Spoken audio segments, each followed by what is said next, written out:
So we're going to start with a quick poll. The first one's going to be, can you see me and can you hear me?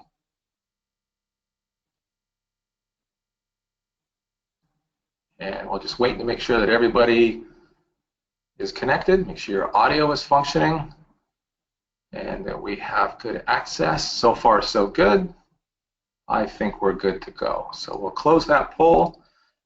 Thank you very much for responding to that one. My name is Rob Hauser. I'm a system architect here at Javelin Technologies, and I'd like to explain to you why managing your files, your intellectual property for your company is so important to you and how easy it really is. So stay tuned. We'll take a look at why we've got so many files to manage these days. According to Microsoft, we have an increase in file sizes to 300% just between 2010 and 2015. So the amount of files that we're actually packing away on our hard drives is growing exponentially, as you can see by the graph. And once we start to pack that much information in a drive, how do we manage it? How do we find that? It's very key to make sure that you can get documents and files that you've used before and not recreate them simply because you can't locate them. But how do we locate these files? We use the file data or the metadata. Unfortunately, the Microsoft way is to simply pack things into all these different metadata fields, and they're limited. You don't get to really describe the data that you've got. The fields are fixed. You can't add or really change to any of these fields. The other aspect is you're forced to pack all the info that you think is relevant into the file name. So quite often people end up packing the name of the file, maybe a project number, and usually a little hyphen and a rev number for the file. And that really is no way to manage a file. What the PDM way, the SOLIDWORKS product data management way does is show you that we have unlimited and configurable fields. We can set these things up and describe all of your relevant data. So we can put things in as description. The rev number actually has a separate field, making that something easy that you can sort on, you can search for, but you can also add other data. You can have your project number, the project name. You can even see, who it was created by, the exact file name, and what the status of that file is. This is an example. This one's been released for manufacturing, and the last comment was added a gusset and changed the weld specification.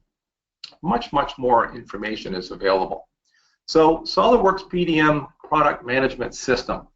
It's used to be called EPDM or Enterprise Product Management. It's changed now to SOLIDWORKS PDM Pro. SOLIDWORKS PDM Standard is the little brother. We're going to talk about PDM Pro today because it offers the flexibility of sharing that information out to a much broader range of employees.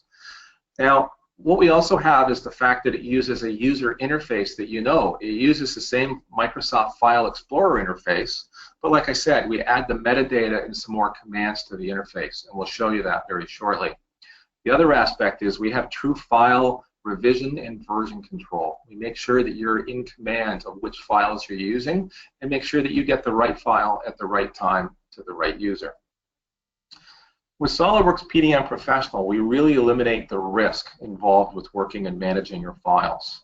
Because we can work with revision control, we can make sure that all your designers, your users on the shop floor, even your production people who are looking for bills of material are getting the relevant version at the correct time. And of course, we can coordinate many, many people. So all those multi-users that you need to be able to access the files are able to get those files without eliminate the risk of overwriting someone's file. Obviously, if one person grabs a file and two more get it, the last person to save is the winner. The first two people's changes are overwritten. PDM eliminates that risk 100%. And of course, once we have these files managed in PDM, we can find them. We have all sorts of search functions, the ability to look for various characteristics of that metadata, and we can actually locate files much faster. You can locate them, therefore you don't have to recreate them and have duplicate files. So the other aspect that comes in with the team productivity is the fact that we can reduce time and we can reduce project errors. Because we can control through workflows, we can automate some functions, we can really make sure that things are being worked on at the correct time by the correct people.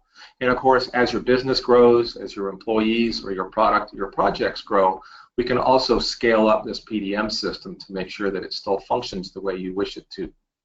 And of course, with that, we have a Microsoft SQL standard database that controls all that metadata. Of course, it can grow as your business grows. We can replicate that information, which we'll talk about a little later, and give you a little show of how replication will really work and enhance your business.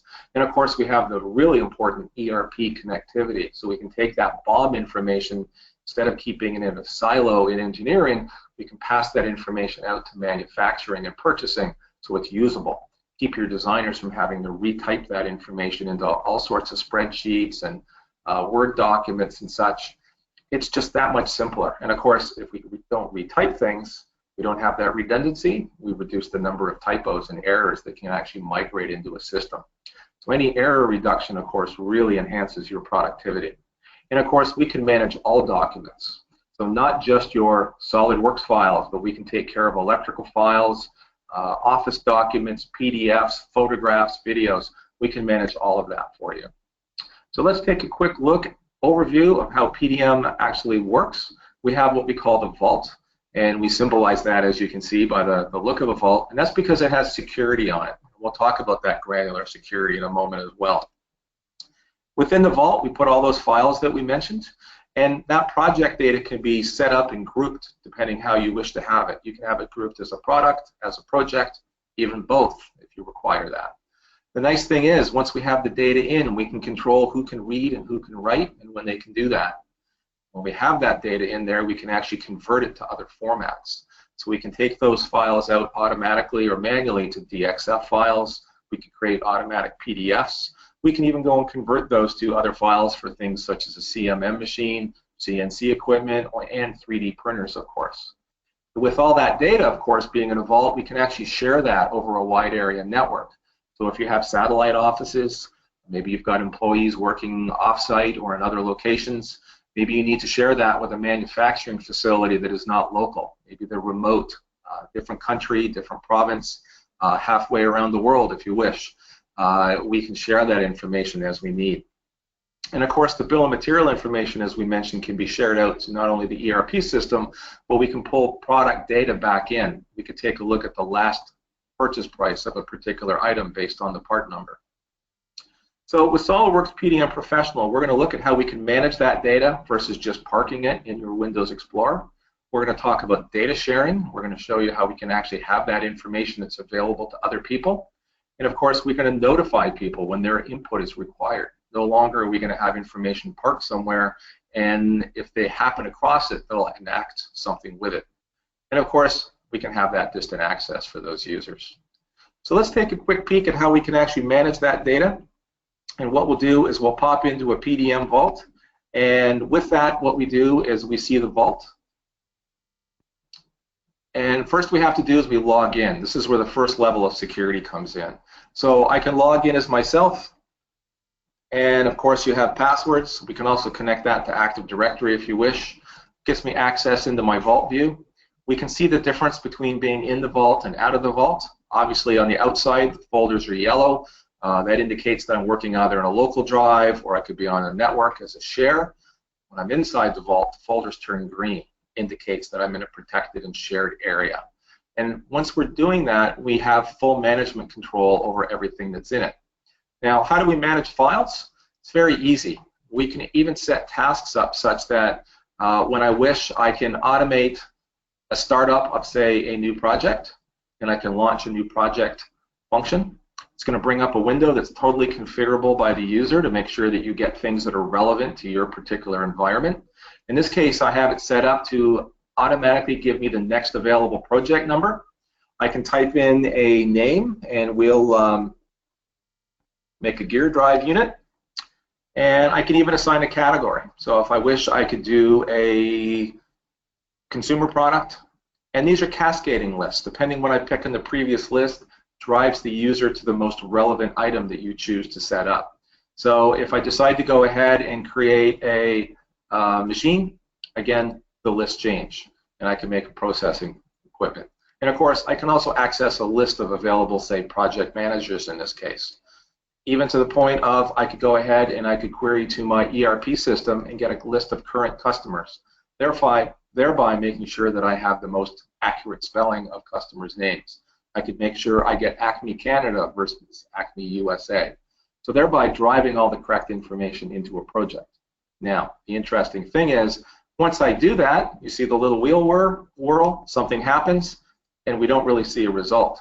What we've done in this instance is we've decided to drive everything into a folder. It's decided to projects, it's put in by year, and you can see where it's taken that name of gear drive, put it together with the project number, and created a folder with that level. So that seems pretty simple. What it's also done is it's gone ahead and created a standard set of folders. So I can drive my users to making sure that things are kept in a set of folders that everybody knows where the data is kept. No more having creative people putting names on folders that no one else can decipher, and they end up having to click through a lot of folders trying to find the information. If you want something specific for one type of a project or product that's different than another, that can be set up very easily as well. It's just a simple configuration. In this instance, we've gone ahead and we've created some documents. Automatically, we've created a project initiation checklist. And if I just go ahead and open that one up, we're going to see right away that just by clicking on it, it's going to open it up in its native application. And of course, with that, we can see that we have these fields that happen to coexist with what we entered in that project start document. And if I enable the content, you'll see that these fields fill in automatically. And if you look, we'll fill in 5 fields automatic on one document. So therefore, if I put 10 documents in that folder, there'll be 50 fields that the user doesn't not only have to enter, but obviously there's 50 fields he probably won't have to make a typo in. As long as he gets them correct the first time, they're going to be right. And of course, they're very easy to edit, the master, and thereby updating all the documents. So right away, we can start to see where we have total control over how we manage these documents. You'll even notice that we put a SOLIDWORKS PDM tab right up here. We can quickly go ahead and we can take care of managing all of these files right within the application. So we can do that with all of the Office type documents and their applications. It happens right in SOLIDWORKS, which we'll show you in a couple moments. But right away, we can manage those files with true PDM management potential. Not only can we check it in and check it out, but we can get a correct version. We can take a look at approving these documents. We can send them for revision. We can do all sorts of things to manage that document that you just simply can't do within Microsoft Explorer. Now, once we start to look at these things, we can take a look at the mechanical CAD side of things. So what I'm going to do is very quickly go and grab a lot of SOLIDWORKS and associated files. So again, because we're working in Windows Explorer, we can use our standard Windows Explorer commands. In this case, I can do a Control-A to collect everything, but if you notice, I'll right-click and I can do a copy and grab all of those items. I can close that window down. I'm down inside here with my folder and file viewer, and I literally can right-click and I can do a paste and drop all those files in, and you'll see the standard Windows Explorer copy window pop up to show me that the files are being placed in there. And in a second or so, you'll see that the files will pop in, and they're now located in the vault, but I haven't checked them in yet. So the first thing that we'll do is we'll check those files in to make sure that the vault is aware. You can see they're checked out by myself at the moment. So what we're going to do is we can right-click, and you'll see that right away we've added all of these commands from PDM system right into your Windows Explorer. So I'll do a quick check-in, and what that initial check-in does is it tells the vault that these files are here, they're available. You can see that it even takes a look at the design tree from SOLIDWORKS and shows me that I have an assembly, I have a drawing, and of course, being parent-child relationship, we can see that that's the master assembly. We have some subcomponents, we have a subassembly, and as you noticed, we can even take a look at some of these files. We can see exactly what they are without having to rely on either a description or a simple file name. So right away, what we're going to do is we're going to do the initial check-in. You'll see that my name will disappear from there.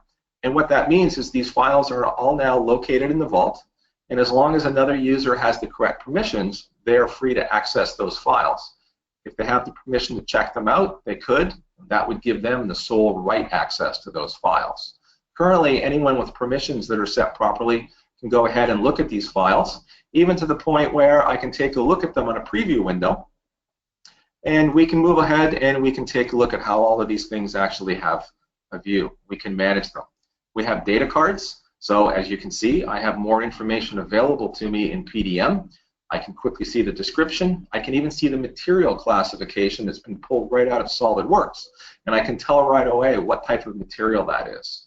If I had checked that file out, I could even edit that material here and push that back into SOLIDWORKS. So it's bidirectional data. Again, something else you don't get with Windows Explorer. So we can quickly see that we have manageability of these files. Now, if I were to take the assembly, and we'll see that assembly pop up in the preview here, and if I decided that I wanted to go ahead and do some further work with that, I could literally check that out, or I could open it up in SOLIDWORKS. And in this case, what we're going to do is we're going to see the files, and we're going to show how in SOLIDWORKS we can have an interface to that. So we'll go ahead and we'll open the file up, and we can even surf right into our PDM vault right from within an application. So we simply do a file, we do an open, and we can see that we're doing a standard Windows hourglass here. And I think my web presentation software is interfering with me right now. So we'll just give it a second. You can see on the right-hand side of the screen, though, that we've added the PDM functionality. We have the ability to actually check in and check out files. We'll get a list of files. We even get a preview that you'll see in a moment of what that file actually looks like. And of course, all of that's built right in. The information that pops into the PDM system within SOLIDWORKS is such that we can actually work in conjunction with the design tree that you would normally see on the left side of SOLIDWORKS. So let's just give a little prompt to this and see if we can get the pop back in.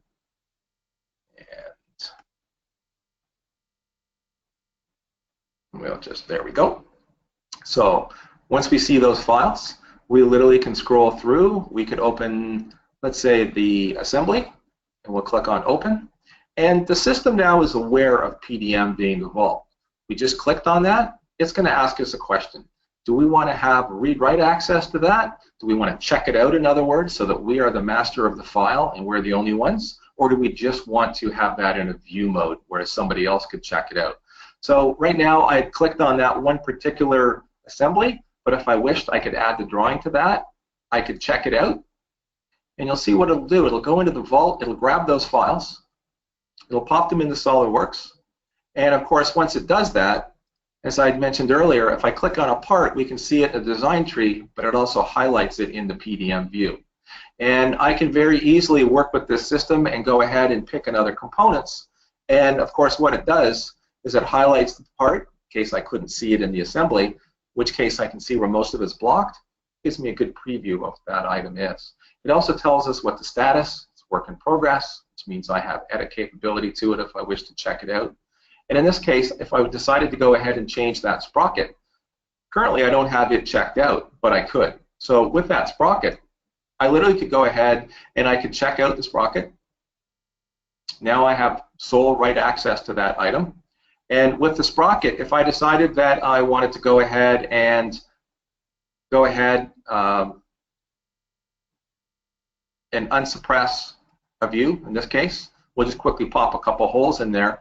What I can do right away is I can go ahead and do a quick check-in, and that check-in is going to put a timestamp in the vault. It's going to pop it up here. I can say that I added round holes. Now these comments can be as detailed as you wish. They can be as small as you want or as large. The key thing is the more information you put in, the easier it is for the rest of the organization to be able to find things. On that particular area, if I decided to go ahead and put something else in, I could suppress the round holes. And in this case, I'm going to unsuppress some slotted items. And it noticed I didn't have the part checked out right away. So it's warning me that my part is not checked out. So in this case, in order to make the change to it, I'll check it out. Got my holes. And I'm going to quickly go ahead and do a check back in. And in this case, I added some slots. So you can see where a little bit of information is actually going to go a long way, not only in the immediate time of working on the files, but in the future, other people are going to be aware that they have those. The true idea, though, of having the control over checking in, checking out is that version control. if I wished, I could actually go ahead and I could get a particular version. You can see that I have these different areas. If I were to get version 2, it'll pop me right back into the holes that I had before. This gives me the ability to do true what-if designing. What if I did this? What if I did that? Currently, you don't have that functionality unless you save those parts as a different file, in which case you have to make sure that you hunt and find for the right one. Pretty soon, our drives get bloated with all those different files. So you notice this is one part number that has all those different versions saved to it. So with those different versions, it's very easy to go ahead and play those what-if scenarios. The system even tells me right here that the local file that I have is older than the one on the server. So right away, my designers make sure that they have the correct files. Now, when I go ahead and click on the assembly, it's showing me that this part is not the latest and greatest. So again, another level of warning to let me know that I've changed things. So in this particular instance, I'm going to go ahead and get that latest version because the slotted area really reduces the mass that we were looking for in that particular item. And if I wish on this, I could now go ahead and I could check that in. And it's going to come up and it's going to show me that there's the drawing, there's the assembly, and I'm going to check those items in, and I'm going to say added slots to sprocket. And now I know that when I've checked in that assembly, the assembly in that version and that revision is actually using the slotted sprocket. So no longer do I even have to go hunt through my assemblies to find out what some of the detail is in them. Now, right away from here, if I wished, I could go ahead and send that file, and I could say I want to submit it for approval, and I can literally say added slots, and I can give a notification to the person that I'm going to send to say, Mike, can you verify?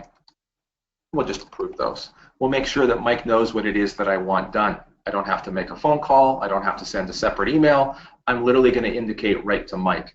I could indicate that and send that to numerous people. I could send it to manufacturing. I could send it to production and purchasing. I could let them all know that something was about to happen. So right away when I see that that assembly is being sent out, we're going to change the state of that, and we're going to go and tell Mike to go ahead and look at those files. So what we'll quickly do is we'll pop out of SOLIDWORKS. And we can see that we've got central data stores. We've got the ability to actually put all of that data in a particular area and ensure that people can go ahead and get access to it. We're going to make sure that there's relationships to those files. We're going to make sure that they know that that assembly and that drawing are part of the assembly. We could attach a Word document with maybe a scope of a project. We can simply attach to that if we wished. And of course, we can eliminate duplicate files. Because we don't have to worry about having a Rev1, Rev2 in the file name, we can make sure that that file, that particular sprocket in this case, is the file. And we have access to the different revisions if we wish. So it's very easy to make sure that we can control those items.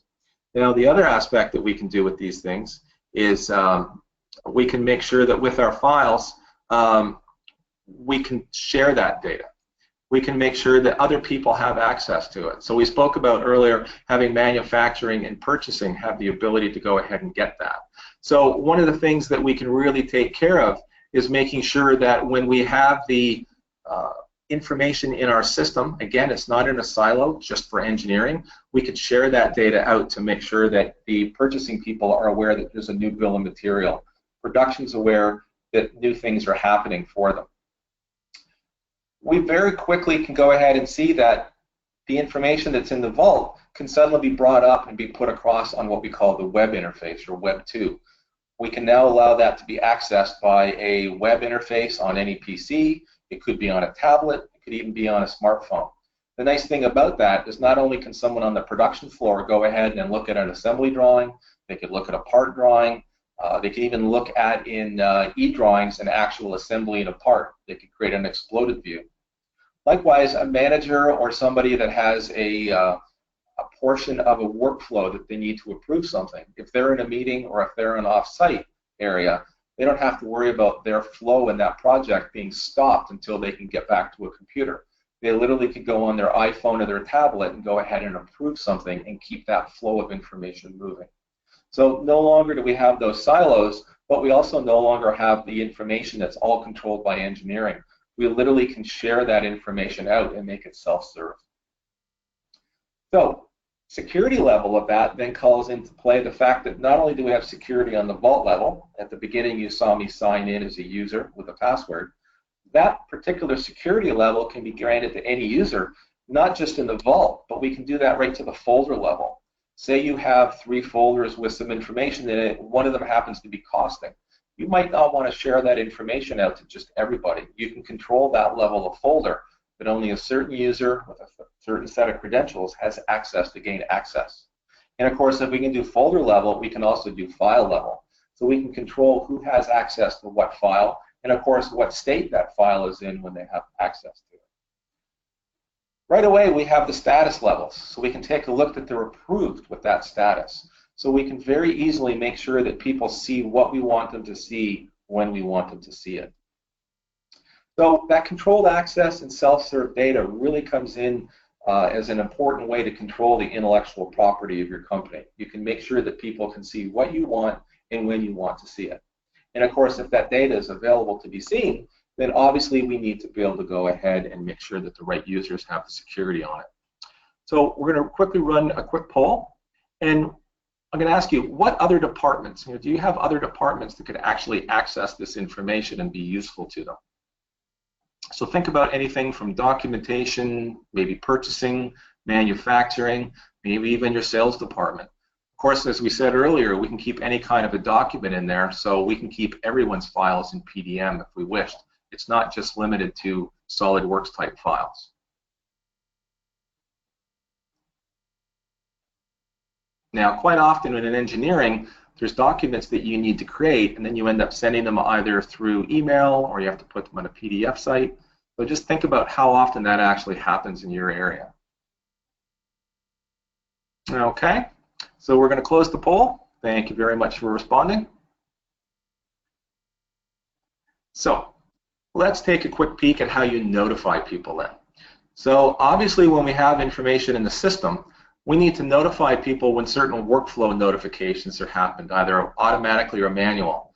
So if you have a drawing that's in engineering, it's in under editing state, we'll call it, and the designer sends it to his manager for approval, then obviously we'll send a message out to the engineering manager that there's files waiting for him to approve. So not only does he get a manager to notify him, but we can also take a quick look. So as a designer, I could see, show me all the files that my manager is waiting for approval on. Therefore, I know what work he has to look for. I myself could search for files, tell me all the files that I'm waiting to actually work on. Once they're in the waiting for approval and the designer has set everything up, the manager has approved everything he's done. Once they're in the approved state, we can notify manufacturing and purchasing. There's a new set of files waiting for you. In manufacturing area, that would probably be some either DXF files or some other file conversion. Could be PDFs, physical drawings. Purchasing is probably waiting for a bill of material. And of course, that bill of material is going to have a revision level that matches what the assemblies and components are. And of course, if we re-revise that, we make some changes to it through the workflow, the next time they get approved, both manufacturing and purchasing can get notified that there's a Rev 2 of a particular area. So they know right away to go ahead and take a look at their respective files. Purchasing, for instance, needs to go and take a look at their POs and see if anything has changed. And if it is, what's the level of changing things. So what we've seen here is PDM professional. Make sure that you've got better informed personnel. They're in the workflow. They know that things are progressing. You're keeping them informed, and you're not waiting for the action. You're actually letting them know that they're ready to get worked on with something. So let's take a look at how we access things for distant users. Now, because we have all this information right within the vault, we know that we can share that information out through various areas. The nice thing is we could have a user in a different country, different continent. We may even wish to set up a secure area for your customer. Maybe instead of going and PDFing and sending things out or doing an FTP transmission, we want to send these files out simply by sending a message to them through PDM. They have a secure access into a very special area of the vault that's set up just for them. That would be set up to be special such that they can't see the other files that you're working on. They only see the level of file that you wish them to see. Maybe you've got a vendor that you want to go and send out some preliminary work for some costing, maybe some sheet metal work. You want to see how much it's going to cost to get 10,000 of these stamped. You can give them the preliminary information.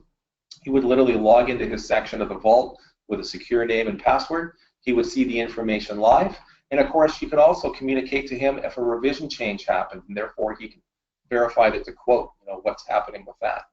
And of course, with your own employees, you could make sure that a manufacturing site that's located away from you has the ability to get that information that's up to date, and they can get notified when things change. So all of that can happen, such thing as research, sales and marketing, all these different areas you can make sure that you're kept in the loop and communicated to. And of course, again, that information is self-serve. You don't have to go and feed that to them, nor do you get those footprints coming up to the engineer's desk where someone from the shop floor is going to ask for things. And because we're replicating that data, there's all sorts of management functions built into PDM to ensure that you know what's happening with those files. Now, you don't need to replicate the whole vault. You could just replicate a certain component of it, maybe a product or a project area that pertains to those people in that area. We can keep track, as you can see by the graphs, which files have been replicated, which haven't. We're kept really in the loop about how all of that stuff is working. So it's not something that happens really behind the scenes without making you aware. You're in full control of what actually gets replicated and when. So from there, we can really see that we've got a really good synchronized and trusted data set that can be used among various people throughout the organization. So let's run a quick poll. We're going to look now and see if you've got people that are off-site, satellite areas and such, that perhaps could benefit from having access to those files. And of course, that benefit is that they can go and self-serve. They don't have to come and bother your designers and yourselves to get access to that. All right, we can see people answering. Very good. So we have, lots of people. Yeah, lots of people have not only customers and vendors, but also their own people that are off-site. Yeah, very good. Excellent. So just a second, we're going to close that poll. The nice thing about the PDM replication aspect is it's very simple. It's not really an IT project. Once we set things up, it just takes us a couple of hours to configure things. From that point on, the designers can figure out where they want to replicate the files, which components. Again, it's not an IT project from that point on. All right, so we'll close that poll. And I thank you very much for responding. So what we can see is an overview. We've shown you that we could manage those files. We can actually take into control all of that data. We can add the components of metadata that we deem worthy for our own file sets. We can also really eliminate having all those duplicate files. We can make sure that we don't actually start to fill our drives up with various files that just nobody knows what they are or where they belong to. And of course, if we don't have all those duplicate files, we don't have all of that stuff that we have to figure out which ones we give to manufacturing, which ones we give to purchasing. So we eliminate the errors that actually get built up in that. And with the data sharing aspect, we saw that we can control who has access to those files, when they have access, and we can make the data self-serving. Again, really reducing the workload on the design area. And of course, we can notify people when their input's required. We can make sure that they act when things need to be acted on, and things aren't just sitting waiting in some kind of a drive store, and people need to be able to go and grab them when they feel like it. And of course, distant users, they have control to get those files as they need them. The distant user access is much faster because those files are literally kept local for them. We don't have to wait for an FTP or a file upload, make a request, see if they're going to be ready for them for the next morning. We really can get that turnaround time brought down to a bare minimum. So what I'll do is I'll encourage you. We have a Javelin survey. You can see that on your screen right there. The survey can be shared out among all sorts of people in your company, anybody who uses data or keeps things in a file server. Like I said, it could be marketing, it could be document control, purchasing, manufacturing. We'd like to see what you think of, how you actually work with your data. We'll actually collect the information for you. We can give you a call back and share what we see. So your designers can fill it in and all the other departments, and we can actually let you know, how best to take care of managing that data. Another next step that you could do is you could contact your Javelin account manager or myself, Rob Hauser, even through the sales department email. If you're interested in PDM and what it can potentially do for you, how it can actually save you work, it can really cut down on that rework. So give us a call, give us an email, let us know. We'll show you what we can do with that. So we've got one more poll coming up here. Do you find this webcast interesting? Is that actually beneficial for you?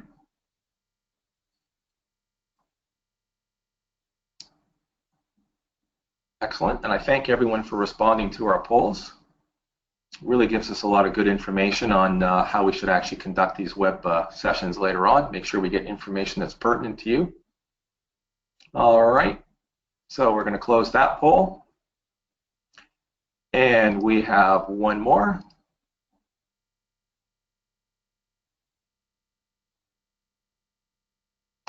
And would you like us to contact you regarding this information? That would be great. And I thank everyone for responding to these polls.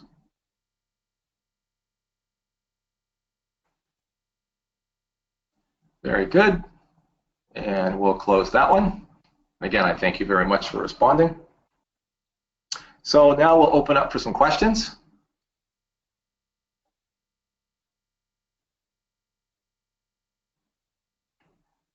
Yeah, so make sure you use the question panel. You'll see that located in the bottom right corner.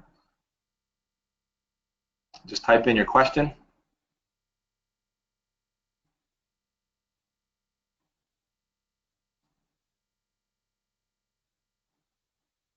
And we have some coming in.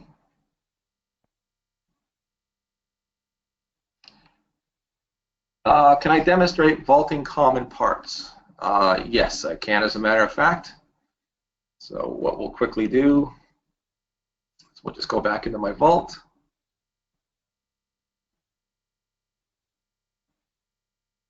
So a common part such as maybe a Word document or a photograph, once we're in the vault, we can go into a project. So let's drop something into, say, the desk area. So we have a project called desk. I literally can go to any other area in my vault or in my my laptop. In this particular instance, I can go to my desktop and I'll just pop in and grab a file. So it doesn't matter if it's a JPEG. I literally can grab that file and just drag and drop it. And you'll see that it'll move it in. And that's it. So there's my image. And you can see that it's still checked out by me. I need to do that initial check-in. So we just grab our pull-down menu, we check it in, shows what it is. In this case, just because it's a Word document or an image or a JPEG, there isn't an associated document with it right now, so it just drops it in. If it was a CAD assembly, it would show me the tree that comes along with it. Question came up, do we interface with Sage or Epicor for or Infor EPDM systems? Yes, as a matter of fact, we do. We have some interfaces that we can actually work with. Right out of the box, PDM Professional can export that bill of material, and you can import that BOM directly into your ERP system. There are also some third-party projects that are out there that can actually help with that interface. And there are some various ways to get that info that's much, much simpler than probably the way you're doing it now. You've got a question here saying that we noticed that PDM can automatically sync fields with SAP. There is some interfacing that needs to be done with that, quite often specifically with SAP, but with a lot of the ERP systems, the people that own them tend to customize them a little bit, and we have to work with some of those customizations. I tell you the easiest way to get BOM data into an ERP system is just doing that BOM export and a BOM import, but we can take it to the next step if somebody is interested. Let's see, does this function work for IntelliDealer, formerly PFW, as well? I'm not familiar with IntelliDealer. PFW, I might need to get some more information on that. We can always contact you later and we can discuss that and see. We can drop 450 different kinds of files within PDM, and we have the ability to actually, I've put in PLC code, making sure that the version of the PLC software actually matches the shipped version of an automated machine. We can put in any kind of a file pretty well that you wish. They can either be chosen to be a controlled document where we have versioning on them, or if you choose a specific document, even a document in a certain folder, it may be uncontrolled. In other words, we don't revision it. if that's what's requested. Do we have any other questions? Okay, so I thank you very much. We are going to close this down.